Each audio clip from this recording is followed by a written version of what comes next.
Over-entitlement ba ang eksena ng kapatid nating ito doon sa Starbucks at sinabi niya na, "I'm sorry Starbucks, I am no longer your loyal customer." Bale, ito kasi yung post niya sa kanyang FB account, basahin niyo na lang at ilalagay ko sa caption kasi medyo mahaba.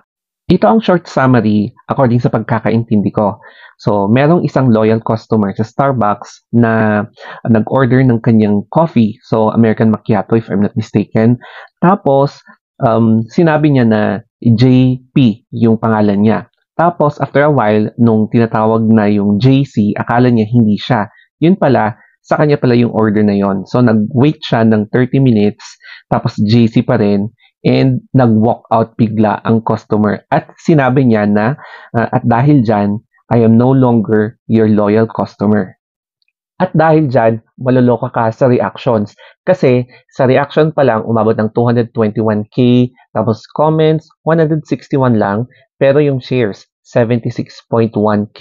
O imagine that, kaya sobrang viral yung post ni Kuya. On the other hand, meron ding mga nagsasabi na baka lang sinasadya daw di umano ng mga barista na tawaging iba yung mga pangalan na ibinigay na ng mga customer para mapag-usapan sila lalong-lalo na sa social media. Pero that's just based on assumptions lang. Pero tingnan nyo yung nangyari kay Kuya, nag-post siya and nag-viral nga. Pero may mga nabasa din ako ng mga reactions ng mga former barista sa Starbucks na sinabi nila na they are aware about yung post na to and sinasabi nila na medyo naging entitled yung mga ibang customer dahil yung iba hindi makapaghintay o kaya konting pagkakamali lang na hindi naman sinasadya nag-aalboruto na. Kasi bilang mga barista, iba talaga yung atmosphere sa customer side and sa barista side. Kasi nga, yung Starbucks is hindi siya fast food, parang homey style siya. And hindi mo talaga may iwasan na may mga clients na nagiging entitled, lalo na sa mga medyo nakakaangat na ng buhay. So, hindi may iwasan na may mga incidents na ganyan, katulad ni ginawa ni Kuya na nag-post ng pagkabahaba sa social media at naging viral. Ako naman, I learned the hard way of being an entitled person nung umeksena ako sa kinainan kong restaurant last year. And ayoko nang ulitin yon kasi na-realize ko na parang mali yung ginawa ko. So, eto yung story time. Bago ako kumain, nilabas ko yung split ng ngipin ko kasi undergoing yung brace ko, nilagay ko sa may tissue and tinakpan ko siya. And then, kumain ako. Habang sarap na sarap ako sa kinakainan ko, tapos medyo paubos na yung pagkain, dumating na yung staff and dinidish out na niya yung table ko.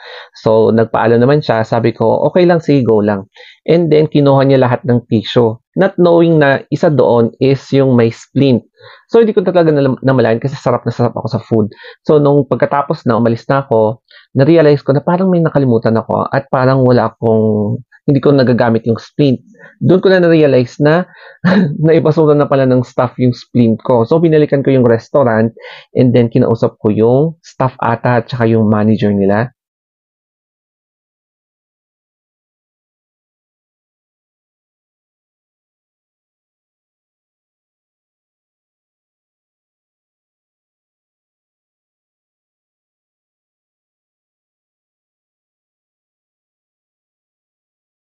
Kaya ulitin natin, ito yung actual splint. So, tinanggal ko yung splint na yan nung nag-tour ako sa Mansion House, papunta sa kakainan ko. And then, kung makikita nyo, i-zoom natin yung splint. Clear kasi siya, kaya hindi siya halata kapag lalagay mo sa tissue. So, clear yung splint, ayan, sa lower jaw ko yan na sinusuot. And then, nilagay ko sa tissue. So, hindi talaga halata. And hindi talaga mapapansin kasi medyo maliit yung splint. Parang pustiso. Sinabihan ako na i-message nila ako sa gabi kasi closing time nila yon and meron silang time para maghalughog ng mga basura.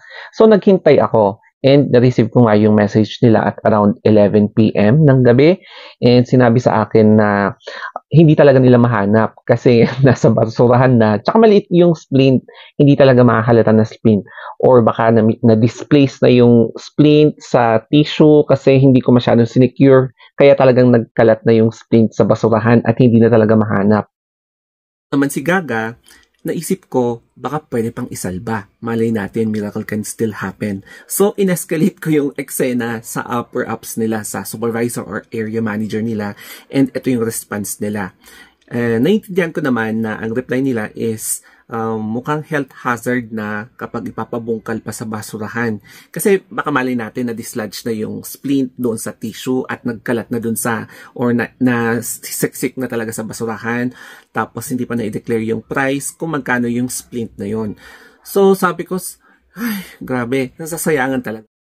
Pero since nag-apologize na sila, naging okay na.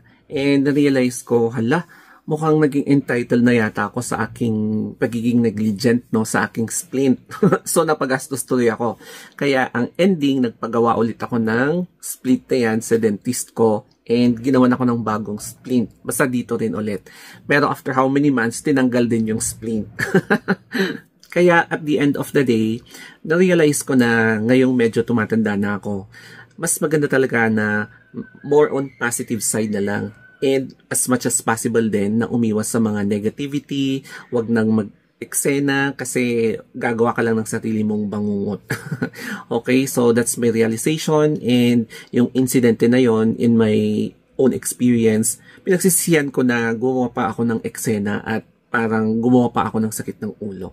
So yun yung hard lesson na na-realize ko, and ayoko na talagang maulit. So that's it guys. Thank you for listening to my story. Have a nice day.